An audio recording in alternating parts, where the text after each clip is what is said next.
সালাত ভিন্ন ভিন্ন সময় দৃষ্টি কোথায় রাখবো? সালাতে বেশিরভাগ সময় সিজদার দিকে দৃষ্টি থাকবে, তাশাহুদের সময় আঙ্গুলের দিকে, বাকি পুরো সালাতে সিজদার দিকে। সালাতে নাকি কেরাত এমন ভাবে পড়া উচিত যাতে নিজে নিজেরটা শুনে, না হলে নাকি সহি তেলাওয়াত হয় না অথবা সালাতই হয় না। তাহলে এইভাবে কোন কোন ওয়াক্তে পড়বো? যে ওয়াক্তগুলোতে উচ্চ স্বরে পড়তে হয় না সে ওয়াক্তগুলোতে আপনার নিজেকে শুনতে হবে, এই কথা ঠিক নয়। স্বাভাবিক ঠোঁট নাড়িয়ে পড়লেই হলো। স্বামী কোনো কাজে ঠোঁটও নাড়াচ্ছেন না, জাস্ট মনে মনে, সেটা ধর্তব্য হবে না, ঠোঁট নাড়ালেই হলো। স্বামী কোনো কাজে টাকা দিলে তা থেকে বেঁচে যাওয়া টাকা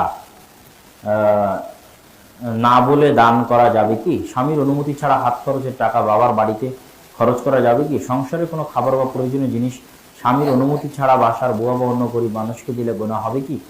প্রয়োজনের অতিরিক্ত যদি না হয় তাহলে